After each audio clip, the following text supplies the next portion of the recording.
귀한 찬양 감사합니다. 지난주에는 우리 한국에서 우리 오케스트라 단원들이 참여했는데 오늘은 플로리다에서 우리 서병헌 집사님이 함께 참여하셨어요. 너무 은혜가 됩니다. 감사합니다. 우리 코로나 시대에 어려운 점도 있지만 이것이 또 우리들에게 주시는 하나님의 크신 축복인 줄 믿습니다. 우리 햇님 집사님 은재에게도 큰 축복이 함께하기를 바랍니다. 우리 말라기 4장 2절에 보면 이런 말씀이 있습니다. 내 이름을 경외하는 너희에게는 공의로운 해가 떠올라서 치료하는 광선을 비추리니 너희가 나가서 외양간에 나온 송아지 같이 뛰리라. 여러분 믿으시면 크게 아멘 할까요? 아멘. 하나님의 말씀이니까 믿으시죠? 예수님을 믿으시죠? 예수님의 이름 속에 있는 권능도 믿으시죠? 그러면 여러분 다시 한번 그게 아멘 할렐루야 한번 해보시길 바랍니다. 이 시간 나세렛 예수 이름으로 명하노니 모든 가난과 폭력과 질병과 무지와 악한 영들은 떠날지어다. 할렐루야. 예, 우리가 새 노래로 하나님께 찬양을 드리고 새 노래로 하나님께 영광을 돌리려면 새로운 작곡한 노래가 아니라 새로운 가사가 아니라 우리의 마음이 새로워지면 모든 노래가 새로운 노래가 될 줄 믿습니다. 이제 이 예배를 드릴 때에 정말 우리 하나님께서 우리와 함께 하시고 새로운 영으로 새로운 입술로 새로운 마음으로 우리 하나님께 온전한 예배를 드림으로 우리 예수님의 빛이 우리 사랑하는 성도 여러분 모든 가정과 여러분의 마음을 온전히 감싸주셔서 어디를 가든지 빛으로 어둠을 몰아내는 축복의 성도님들 되시기를 축원합니다. 강림절이라는 것은 예수님께서 이 땅에 오신 것을 축하하며 예배를 드리는 거예요. 아드벤투스라는 우리 라틴어에서 온 건데요. 아드벤투스라는 것은 coming이라는 거예요. 오셨다, arrival, 다시 도착하셨다. 누가 왔어요? 예수님이 오셨어요. 그런데 우리가 이 강림절마다 예수님을 경배하고 찬양하는 것은 거기에 또 하나의 의미가 있는데 그것은 바로 예수님의 second coming을 우리가 약속을 믿고 주님을 예배하는 겁니다. 예수님은 다시 오실 줄 믿습니다. 이 땅에 오셔서 만왕의 왕으로 이 땅의 모든 악한 것들을 다 정복하시고 폭력을 몰아내시고 어둠을 몰아내시고 우리 주님은 빛의 왕으로 이 땅에 오셔서 우리를 하나님의 아들, 딸로 삼으시고 하나님께 영광 돌리실 줄 믿습니다. 우리가 교회에서 쓰는 교회력이라고 얘기를 하는데요. 아누스 에클레시아스티커스라고 라틴어로 말합니다. 아누스라는 말은 year, 우리가 새로운 해를 말합니다. 그리고 축복된 해. 그래서 아누스 에클레시아스티커스라고 얘기하면은 우리가 교회력, 이게 축복된 해, 새로운 해라고 얘기를 하는데 우리가 서방 교회에서는 이 애드벤트를 첫 번째 새해라고 우리가 생각을 해요. 새해로 맞이하는 거예요. 그러니까 교회 사람들은 세상의 태양력으로 의해서 돌아가는 해를 우리가 기준으로 삼는 게 아니라 예수님의 일생을 교회력으로 삼아서 예수님의 일생을 통해서 우리의 일련의 삶의 사이클이 돌아갑니다. 그래서 예수님이 오시는 강림절이 첫 해의 시작으로 우리가 삼는 거니까 오늘이 여러분 새해가 된 줄 믿습니다. 이제 과거의 모든 아픔과 슬픔과 어두움은 다 십자가에 묻어버리고 여러분 새해를 예수님의 빛과 함께 맞이하시는 여러분 되시기를 축원합니다. 이 강림의 기절은 또 하나 제가 묵상하면서 여러분과 함께 나눕니다. 강림의 기절은요, 우리의 삶을 예수님에게 튜닝을 시키는 거예요. 튜닝을 시킨다는 것은 조율을 시키는 겁니다. 악기를 조율하는 거죠. 여기에 좋은 악기가 있습니다. 그런데 우리가 1년에 한 번씩 또는 6개월에 한 번씩 튜닝을 시킵니다. 우리 특별한 기술자를 데려다가 튜닝을 시키는데 아무리 좋은 악기라도 튜닝이 되지 않으면 쓸 수가 없어요. 아무리 명장이 이 피아노를 친다고 해도 이 피아노, 조율되지 않은 피아노를 가지고는 아름다운 소리를 낼 수가 없습니다. 그런데 비록 싼 값의 피아노라 할지라도 조율이 완벽하게 돼 있는데 거기에 명장 거장이 와서 그 피아노를 두들기면 그 음악은 아름다운 명곡이 될 줄 믿습니다. 비록 우리의 삶이 가난하고 없는 것 같고 내가 볼 때, 세상의 기준으로 볼 때 아무것도 아닌 것 같아도 하나님의 기준으로 볼 때는 우리는 이 세상 어떤 것과도 바꿀 수 없는 하나님의 걸작품이요 하나님의 사랑받는 아들, 딸들인 줄 믿습니다. 그래서 우리의 삶을 이 세상의 왕의 왕 되신 예수 그리스도께 맡기면 우리의 삶을 통해서도 아름다운 하나님께 영광을 돌리는 위대한 이야기들이 새롭게 쓰여질 줄 믿습니다. 왜냐하면 우리는 하나님이 만드신 걸작품이고 우리 예수 그리스도는 이 땅의 왕이시기 때문에, 그분은 거장이시기 때문에 우리의 삶을 주님께 드리면 우리의 삶을 통해서 우리 하나님은 영광 받으시고 우리는 하나님을 존귀하게 하는 명인들이 될 줄 믿습니다. 오늘 아시아 7교회 중에 마지막 라오디아 교회에 보낸 예수님의 편지를 묵상하면서 우리가 교회의 일원으로 또 교회 공동체로 어떻게 예수님과 튜닝되어서 하나님께 영광 돌릴 수 있는 교회가 될 것인가에 대해서 함께 말씀을 나누려고 합니다. 우리는 이제까지 아시아 지역의 산지에 있는 에베소, 서마나, 버가모, 두아디라, 사데, 필라델피아 교회 6교회를 살펴보았는데요. 이제 마지막 7번째 라오디아 교회를 살펴보려고 합니다. 라오디아 교회는 필라델피아에서 동남쪽으로 70km쯤 아래쪽에 떨어져 있고 우리가 옆으로 보면 에베소에서 이렇게 내륙으로 들어가게 돼 있는데 로마가 이 지역을 다스리기 위해서 이 해안 지역인 에베소로부터 필라델피아 이 라오디아에까지 큰 길을 냈다 그래요. 그래도 여기는 큰 대로, 지금으로 말하면 고속도로와 같은 대로가 있었고 여기는 교통의 요지가 되었고 여기는 은행업이 아주 금융업이 그때 당시 금융업이 이미 잘 발달해 있고 양모들이 아주 최고의 양모들이 거기가 났고 그다음에 여기에는 의학이 발달해서 의과 대학이 그때 당시에 벌써 의술을 가르치는 대학들이 있었고 안야기로 유명했던 지역이라고 합니다. 여러분 그 말은 뭐냐면 그 땅이 참으로 부유했다는 거예요. 사람들은 자유분방했고 거기에는 수많은 외국의 사람들이 모여서 함께 살기 때문에 거기에는 어떤 로마 황제를 숭배하라는 그런 억압도 없었다 그래요. 그렇기 때문에 우리가 지금으로 생각하면 참으로 신앙생활하기가 너무나 좋았던 교회라고 생각하는데 오히려 우리가 그것을 거꾸로 영적으로 바라볼 때는 가장 영적으로 죽어버린 교회, 주님께서 토해내고 싶어 버린 교회, 그런 교회가 됐다는 겁니다. 다시 말하면 예수님의 눈으로 볼 때 예수님께서 사용하시려고 해도 튜닝이 전혀 안 된 악기처럼 더러운 그릇처럼 주님이 사용할 수 없는 그런 교회가 됐다는 거예요. 여러분 여기서 우리는 굉장히 중요한 영적인 진실을 알게 됩니다.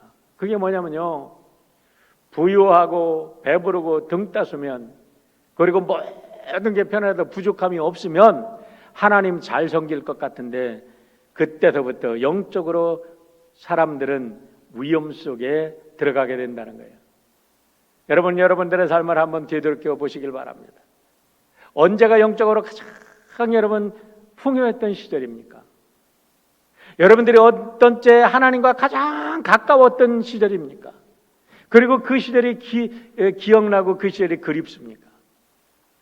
혹시 여러분들이 이민 생활에 와서 정말 정착하지 못할 때, 정말 어려울 때 교회 가서 예배드리며 산기도 가서 부르짖으며 그때가 가장 영적으로 풍요했지 않습니까? 저도 제 삶을 돌이켜 볼 때는요, 대학 생활을 자꾸 얘기하는데 대학 생활 너무나 곤핍했어요. 너무나 힘들었어요. 아무리 도달을 봐도 저를 도와줄 사람은 아무도 없는 것 같아요. 그런데 그때 하나님 붙잡고 기도하던 그 시절이 되돌아보니까 영적으로는 가장 풍요했던 시절이에요.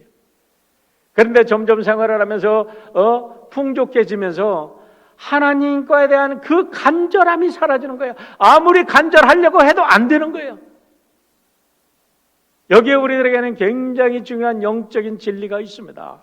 그렇기 때문에 우리가 이 세상에도 풍요함에 안일함에 우리가 하나님의 축복을 받았을 때에 늘 안주하지 않도록 우리 자신을 우리가 늘 경책하며 하나님 앞에 깨어 있으라 하는 하나님의 메시지를 들어야 할 줄 믿습니다.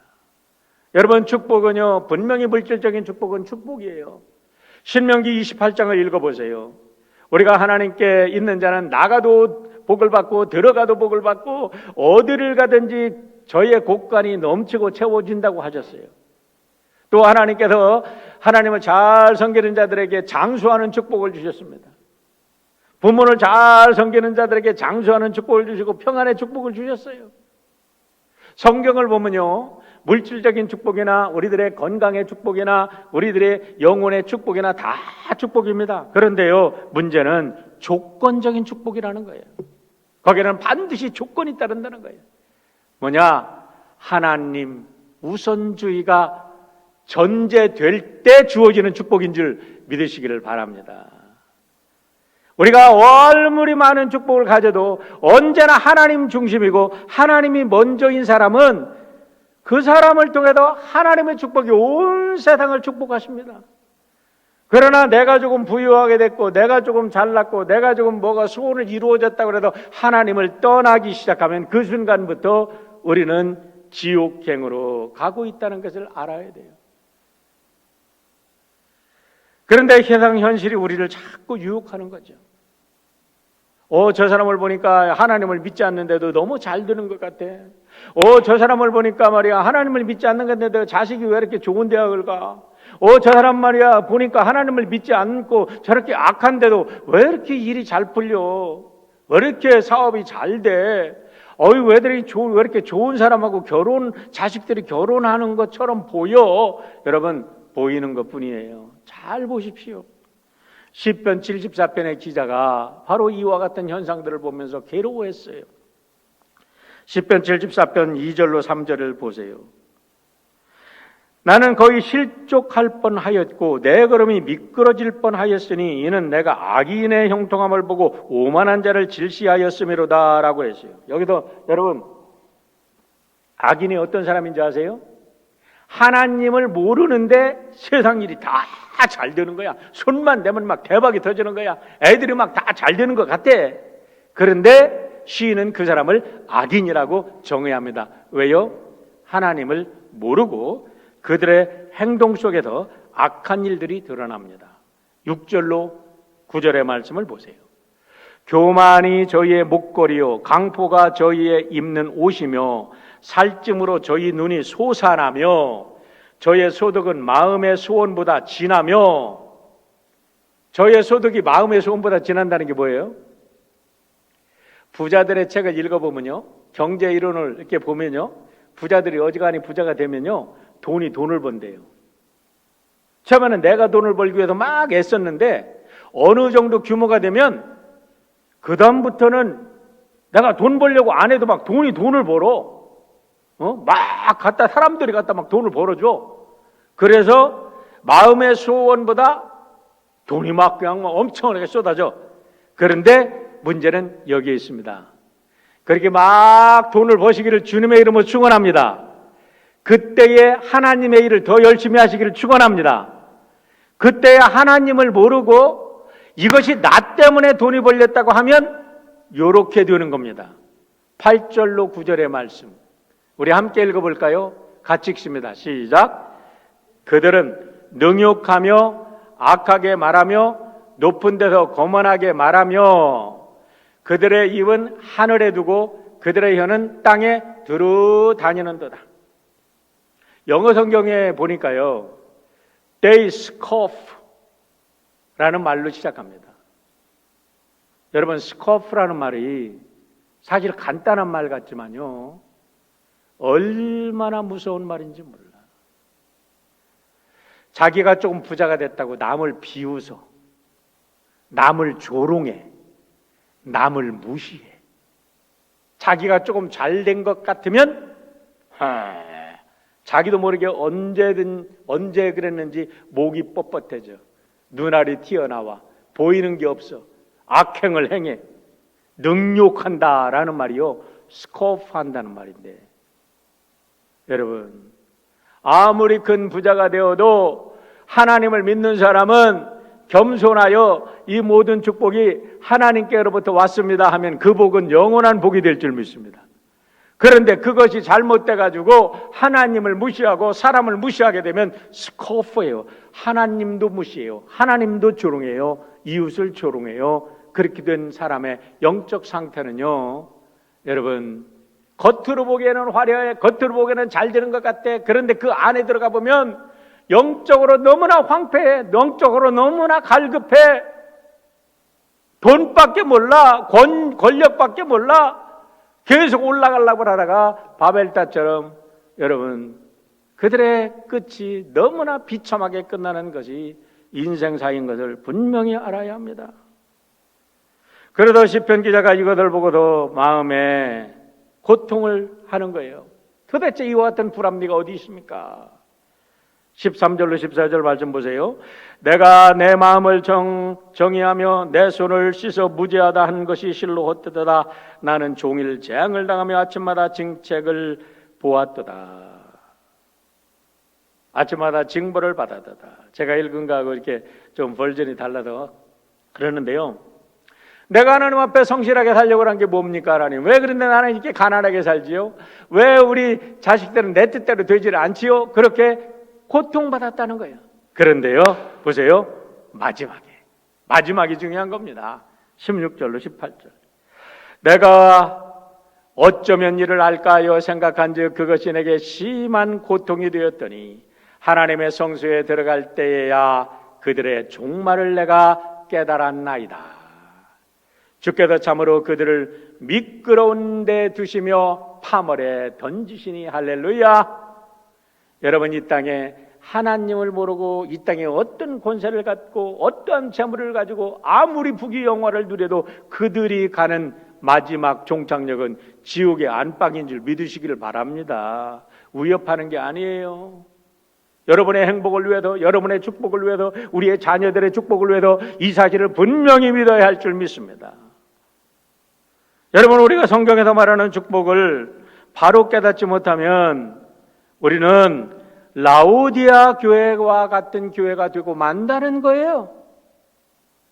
세상적인 관점에서 저들은 복이 많이 받았습니다. 평안합니다. 부유합니다. 그런데 왜 주님께서 저들을 보시면서 내 입에도 토해내버리겠다고 말씀하시겠어요?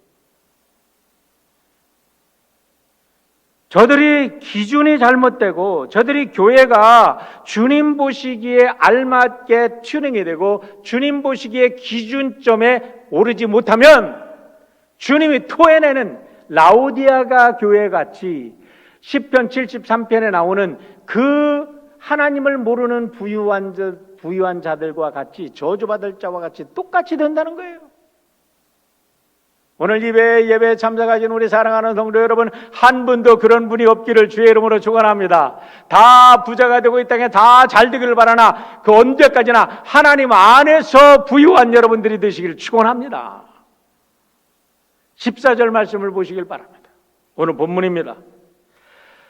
라오디게아 교회의 사자에게 편지하라. 아멘이시오 충성되고 참된 증인이시오 하나님의 창조의 근본이신 이가 이르시되. 여러분, 이제까지 6교회에 대해서 설명을 드릴 때에 예수님께서 모든 교회를 이렇게 모든 교회에 당신을 소개하실 때에 아주 특별하게 다른 표현으로 당신을 소개하셨습니다. 여기에는 특별한 메시지가 담겨 있는 거예요. 그 교회에 반드시 그 예수님의 소개에 예수님의 기준에 그 교회가 합당하라는 특별한 메시지가 그 속에 들어있다는 겁니다. 그런데 뭐라고 소개를 하셨죠? 첫 번째, 아멘이시다라고 표현합니다. 아멘이시고, 아멘이 뭡니까? 이사야 65장 16절을 여러분들이 찾아보시면요, 진리의 하나님 뭐 이렇게 번역된 성경이 있어요. 그런데 원문을 찾아보면요, 아멘의 하나님입니다. 아멘의 하나님. 왜 그러냐면 아멘을 명사로 번역하면 명사형은 진리입니다. 그런데 이게 동사형으로 따지면 옳습니다, 맞습니다, 나도 그렇게 믿습니다 그러는 거예요. 그래서 설교자들이 설교를 할 때 그 말씀이 다 내가 리피트해야 내 것이 되는 거예요. 리피트해야. 여러분, 다시 한번 합니다. 중요한 얘기입니다. 설교 말씀을 듣고 가만히 있으면 마귀가 싹 채간다니까. 그것을 어떻게 내 것이 된다고? 리피트해야. 근데 그 내용을 어떻게 다 리피트해? 리피트 못하니까 뭐라고 그래요? 아멘 하는 거예요. 할렐루야. 아멘 하시길 바랍니다. 아멘.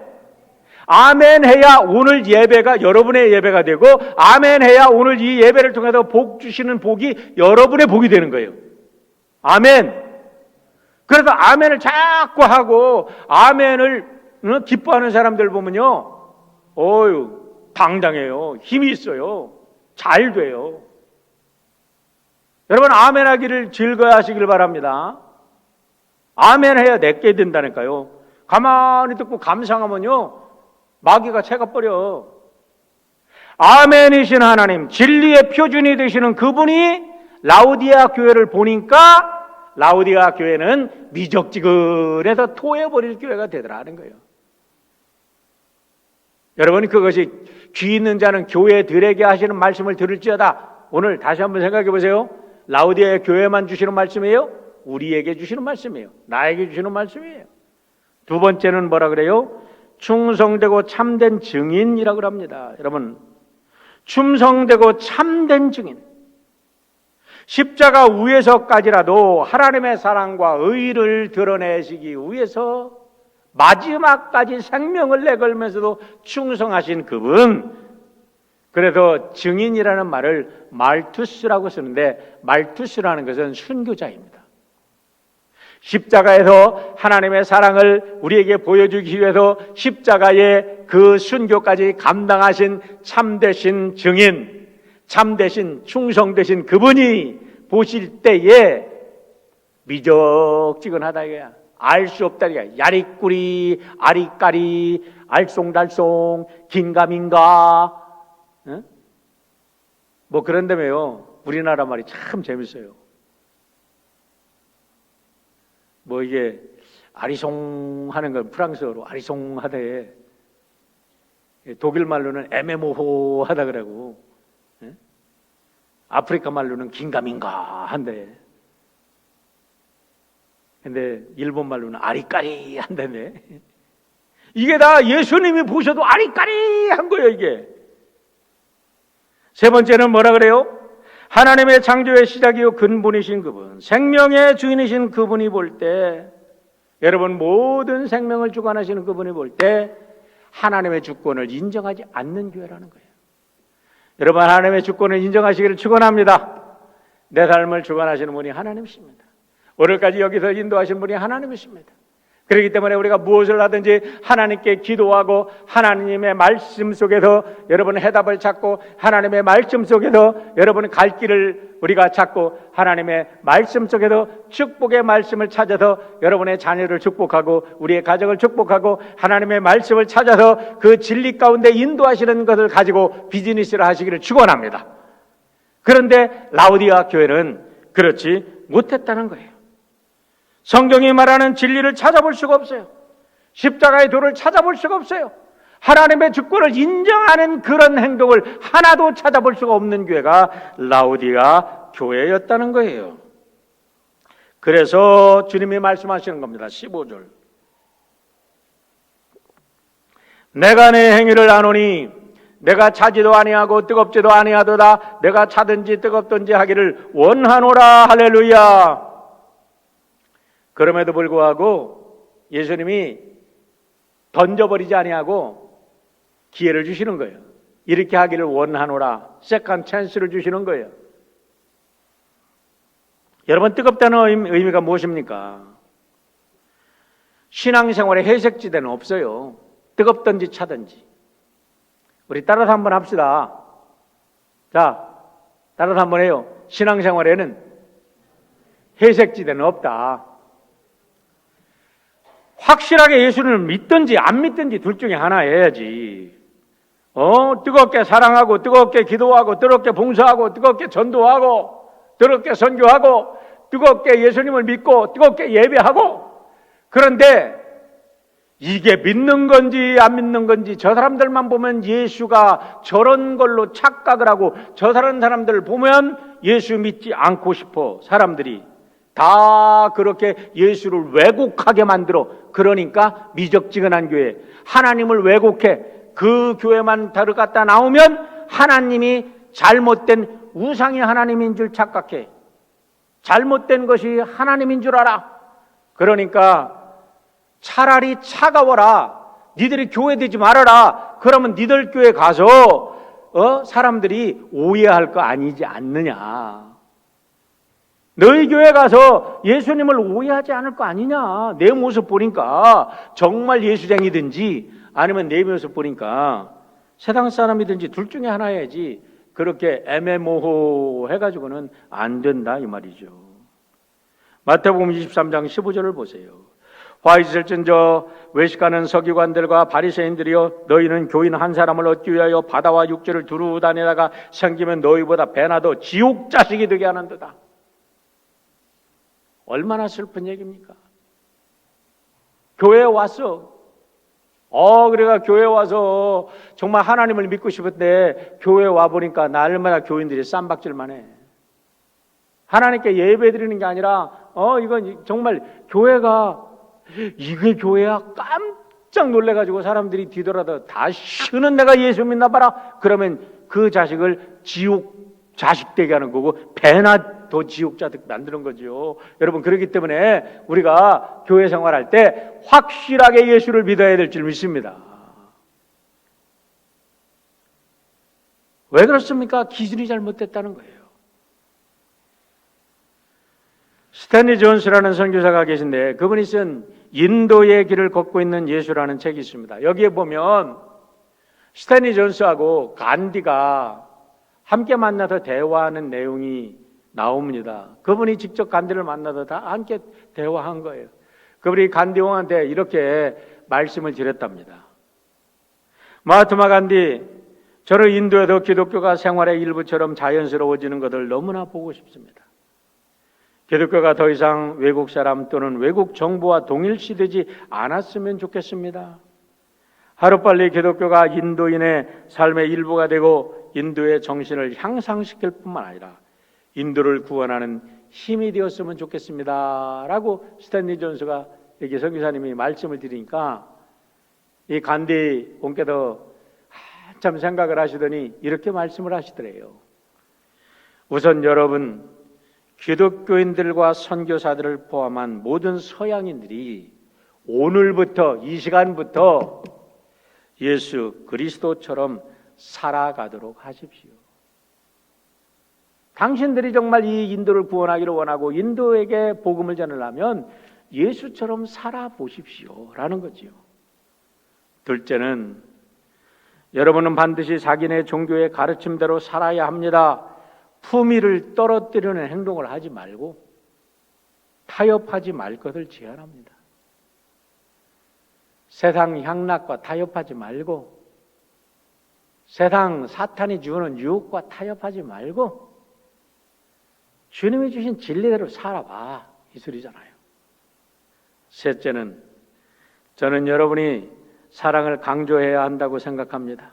사랑이야말로 기독교 정신의 중심이기 때문에 그렇습니다. 예수님 믿기를 원한다고? 예수님 증거하기를 원한다고? 그러면 사랑을 증명해봐라, 이 소리잖아요. 끝으로 여러분이 기독교, 비기독교 종교와 문화를 열린 마음을 가지고 공부해야 한다는 것입니다. 여러분, 이게 다른 게 아니에요. 우리가 불교인들이나 힌두교인들이나 이슬람교들이나 누구든지요, 사랑으로 그들을 대하면 그들이 우리들의 사랑 때문에 감동돼서 주님 믿게 되어 있습니다. 이론 갖고 되는 게 아니에요. 말 갖고 되는 게 아니에요. 인도의 복음화를 막은 것은 성경의 진리도 아니고 예수님도 아니에요. 놀랍게도 교회였습니다. 오늘날 세상에 여러분 사람들을 구원하는 길을 막는 것은 예수 믿으라고 말하는 나 때문일 수 있다는 사실을 우리가 잊어서는 안 될 겁니다. 크리스찬 오너가 같이 일하는 사람들에게 사랑을 베풀고 어려울 때 그들을 가족을 케어하고 어려울 때 그들을 축복하고 그들 때문에 내가 산다고 믿어지는 확신을 줘보세요. 그 사람들이 왜 예수님을 안 믿습니까? 근데 라오디아 교회는 그렇지 못했다는 거예요. 그래서 주님이 책망하십니다. 16절. 내가 이같이 미지근하여 뜨겁지도 아니하고 차지도 아니하니 내 입에서 너를 토하여 버리리라. 여러분 이걸 가지고 주석가들이 여러 가지로 번역을 하는데요. 저는 간단하게 생각합니다. 뭐라고 얘기하냐면 니들은 예수가 아니다. 니들은 위선자들이야. 니들은 교회가 아니야. 미적지근하다는 것은요. 여러분 맛이 같다는 소리야. 우유를 마시려고 우유를 딱 떠가지고 냉장고에서 너무 목말라서 우유를 딱 마시는 순간에 우유가 가서 그냥 콱 토해버리는 거예요. 그걸 말하는 거예요. MSI라는 단어가 입에서 막 콱 교역질이라도 막 토해버리는 거예요. 여러분 음식 먹을 때 그런 경험 못했나요? 상해버린 음식 어떻게 먹을 수 있습니까? 상해버린 교회 어떻게 예수님을 사용할 수 있습니까? 예수님의 기준에 하나도 맞지 않아 천행되지 않아 어떻게 하나님께도 사용하실 수 있습니까? 그를 통해서 축복하시고 그를 통해서 세상을 움직여 보시려고 하는데 점점 이 사탄에 속아서 사탄의 유혹에 넘어가고 하나님의 영광은 어디로 사라지고 사람들을 착취하고 하나님께 욕을 먹이는 사람을 어떻게 하나님이 축복하십니까? 그런 교회를 향하여 주님이 말씀하십니다. 17절로 18절의 말씀입니다. 내가 말하기를 나는 부자라여 부유하여 부족한 것이 없다 하나 내 곤고한 것과 가라는 것과 가난한 것과 눈먼 것과 벌거벗은 것을 알지 못하는도다. 너 자신을 알라는 거예요. 내가 너를 권고하노니 내게도 불로 연단한 금을 사도 부유하게 하고 흰옷을 사도 입어 벌거벗은 수치를 보이지 않게 하고 안약을 사서 눈에 발라 보아라. 여기 네 가지 굉장히 중요한 교회가 교회되는 오늘날 모든 교회들이 들어야 할 말씀을 주십니다. 첫 번째는 뭐냐? 내 모습이 정말로 주님 보시기에 아까도 말씀드리지만은 아멘이시요 충성되고 참되신 그분 창조의 시작과 끝이 되시는 그 생의 주권을 가진 그분의 눈으로 보실 때에 내 모습이 어떠하냐라는 거예요. 여러분 우리가 죄를 짓고 나서 제일 먼저 변한 게 뭐냐면요. 아담의 눈이 변했습니다. 선악과를 따먹자 그들의 눈이 변하여 벌거벗은 것을 알고 그랬잖아요. 그러면 거꾸로입니다. 구원을 받으면 어떻게 돼요? 눈이 바뀌는 거예요. 바울 사도가 예수님을 믿고 예수님의 음성을 듣자마자 눈이 3일 동안 감겼습니다. 그런데 아나니아라는 사람을 불러다가 안수를 받아라. 안수를 받았어요. 그의 눈에서 비늘 같은 것이 벗겨져 떨어진지라. 저는 여기에 놀라운 비밀이 있다고 생각합니다. 여러분 우리가 예수 그리스도를 믿고 거듭나면 우리의 눈이 바뀌어야 될 줄 믿습니다. 세상을 보는 눈이 바뀌었어요. 아멘이시고 충성되고 진실하신 그분의 눈으로 바뀌어야 되는 겁니다. 하나님의 눈으로 바뀌어야 되는 겁니다. 그래서 나와 너가 바뀌는 겁니다. 이 세상 사람들을 보는 눈이 바뀌어야 되는 것입니다. 두 번째는 불로 연단한 금을 사서 진실로 부유하게라 하라고 말씀합니다. 여러분 불로 연단한 금이 무엇입니까? 우리 각자 불로 연단된 속에서 진리를 만나야 됩니다. 우리 한 사람 한 사람은 다 이렇게 신앙도요, 우리가 부모님이 아무리 훌륭해도 자식한테 그 신앙이 물려지지 않는다니까. 내가 연단되어서 내가 바뀌어야 돼. 내가 거듭나야 돼. 물질도 마찬가지입니다. 우리 자녀들에게 부모님의 심정은요, 많은 걸 물려주고 싶어요. 왜냐하면 내가 많이 고생했기 때문에. 우리 아이는 제발 좀 이런 고생 안 하고 지냈으면 참 좋겠어. 그래도 자식들 잘 되기를 원해. 그래도 조금이라도 부모님들이 뭔가를 해도 좀 자식들에게 물려주고 싶어 해요. 근데요, 자식들에게 물려줄 것은 올바른 가치관과 올바른 신앙입니다. 돈이 아니에요. 올바른 가치관을 심어주지 못하고 돈을 물려주면 아이들 자식 다 망하게 하는 거예요. 망하게 하는 거예요. 내가 고난을 통해서 체득한 진리, 내가 고난을 통해서 참으로 체득한 진리가 우리를 영원히 살게 하는 줄 믿으시기를 바랍니다.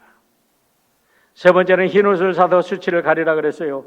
여러분, 우리는 다 죄인입니다. 우리가 어떻게 우리들의 더러운 것을 가릴 수 있습니까? 오로지 예수 그리스도의 구속의 피로 우리가 거듭날 때만이 우리의 죄악에서 우리가 새롭게 될 줄 믿습니다. 네 번째로는 안약을 사서 감긴 눈을 치유하라고 말씀합니다. 죽은 영혼들은 여러분 눈이 감긴 거예요. 세상만 바라보고 세상의 유혹에 넘어가고 세상 것이 크게 보이면 여러분 아직도 우리가 거듭나지 못한 거예요. 그러나 영적으로 거듭나서 우리가 예수 그리스도의 보혈의 피로 거듭나면 성령께서 우리의 눈을 주장하시고 성령께서 우리의 눈을 주장하실 때에 우리는 예수님의 눈으로, 하나님의 눈으로 세상을 새롭게 보게 되는 겁니다.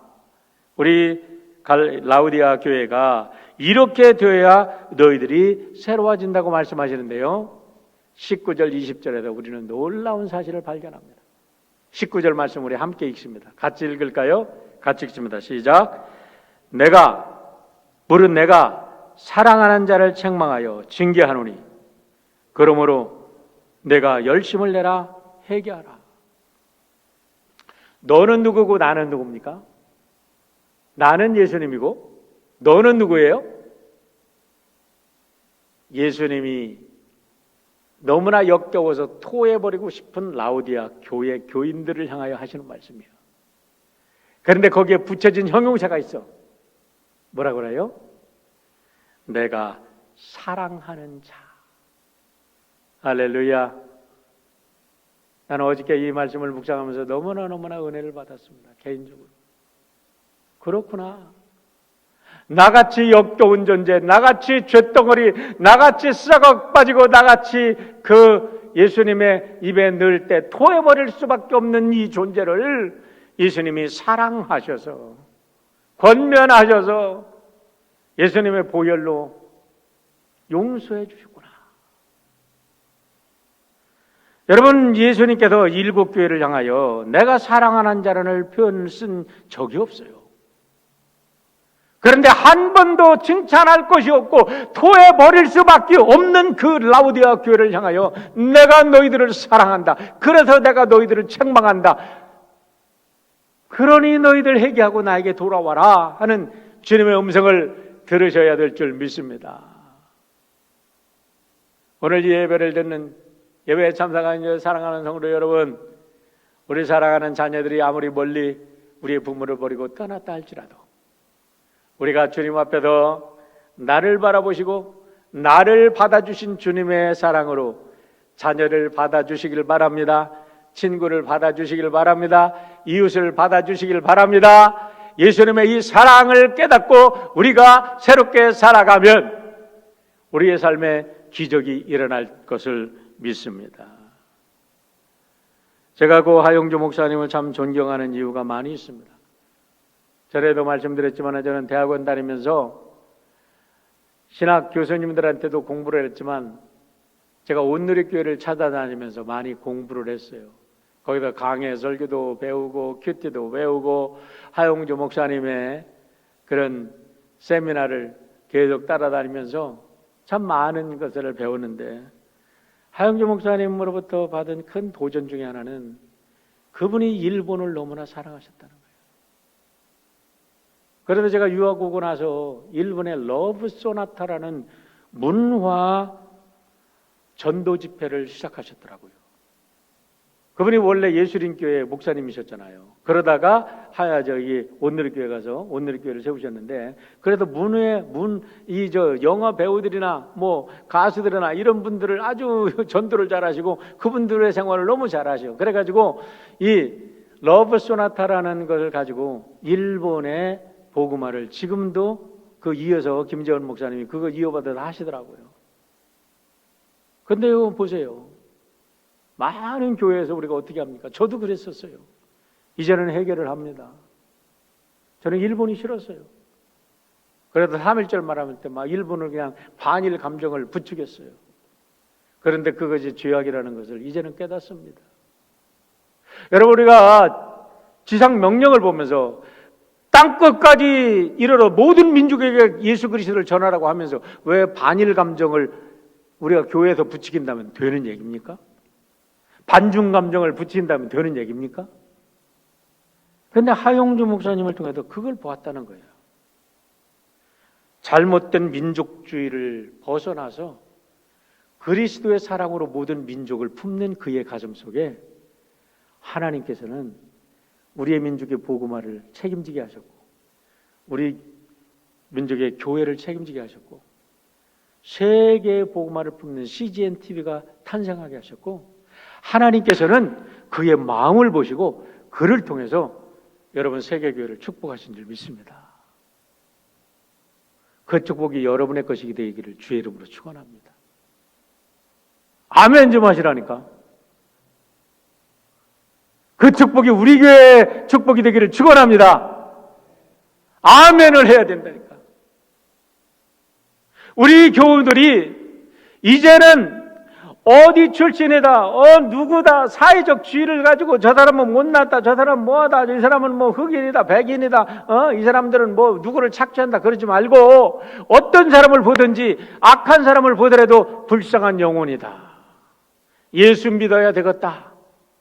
이렇게 보기 시작하면 하나님께서 우리 안에 역사하시고 우리 안에 기적을 통하시고 우리 안에 기적을 베풀어서 우리를 통하여 세상을 바꾸는 여러분 위대한 하나님의 백성으로 세워주실 줄 믿습니다. 이것이 강림절입니다. 강림절의 예수 어림이, 이런 빛의 예수님이 여러분과 여러분의 가정과 여러분의 기업 위에, 여러분의 자녀들 위에 임하시기를 축원합니다. 그런데요, 20절에 너무나 놀라운 말씀을 하고 계십니다. 20절에서도. 자, 20절 같이 한번 읽어볼까요? 같이 읽습니다. 볼지어다 내가 문 밖에 서서 두드리노니 누구든지 내 음성을 듣고 문을 열면 내가 그에게로 들어가 그로 더불어 먹고 그는 나와 더불어 먹으리라. 우리가 이거는 CCC 교재 공부한 사람들 수없이 외웠어요. 근데 그 의미를 모르고 외웠죠. 저도 이번에 새롭게 깨달았어요. 예수님의 그 피 묻은 십자가의 손을 가지고 두드리는 사람의 대상자가 누구예요? 입으로 토해버리고 싶은 썩어버린 라우디아 교인인데, 그 교회를 향하여, 이 땅의 죄인들을 향하여, 이 땅에 도저히 하나님의 기준으로 미칠 수 없는 그 영혼들을 향하여 주님이 사랑의 손으로, 구원의 손으로 저들을 두드리고 계신다는 거예요. 이 사실을 새롭게 깨닫고 나니까요, 세상이 새롭게 보이기 시작합니다. 사랑하는 성도 여러분, 이 땅에 누구도 우리가 하나님의 형상을 가진 사람들을 함부로 대하지 말고, 이 땅에 그 어떠한 미미한 생물조차 하나님의 지으신 걸작품임을 믿으시고 우리의 마음속에 저주하고 우리의 마음속에 우습게 스코프, 조롱하고 멸시하는 일이 없도록 그런 일이 안 생기기를 주의 이름으로 축원합니다. 오늘 이 예배를 통해서 우리가 이런 주님의 마음을 우리의 가슴속에 품는다면 여러분, 여러분들을 통해서, 여러분의 가정을 통해서, 여러분의 자녀를 통해서, 우리 교회를 통해서 분명히 살아계신 하나님은 역사하실 것입니다. 뿐만 아니라 하나님께서 약속해 주십니다. 21절을 보시길 바랍니다. 이기는 그에게는 내가 내 보좌에 함께 앉게 하여 주기를, 내가 이기고 아버지 보좌 앞에 함께 앉은 것과 같이 하리라. 할렐루야. 얼마나 큰 축복이에요. 예수님이 뭐를 이기셨어요? 예수님은 궁극적으로 이기신 거는요, 죄를 이기신 줄 믿습니다. 할렐루야. 사탄 마귀를 깨뜨리시고 이기신 줄 믿습니다. 그러면 우리가 뭐를 이겨야죠? 우리 마음속에 있는 죄의 욕망이 불타오를 때 예수의 이름으로 이길 수 있기를 축원합니다. 이거를 이기면 우리도 하나님 보좌 앞에, 예수님과 함께 앉는 그 거룩한 보좌 앞에 우리를 앉혀주신다. 할렐루야. 이 놀라운 축복이 우리 사랑하는 모든 성도들 위해 영원하기를 축원합니다. 이것이 바로 강림절의 축복인 줄 믿습니다. 기도하겠습니다.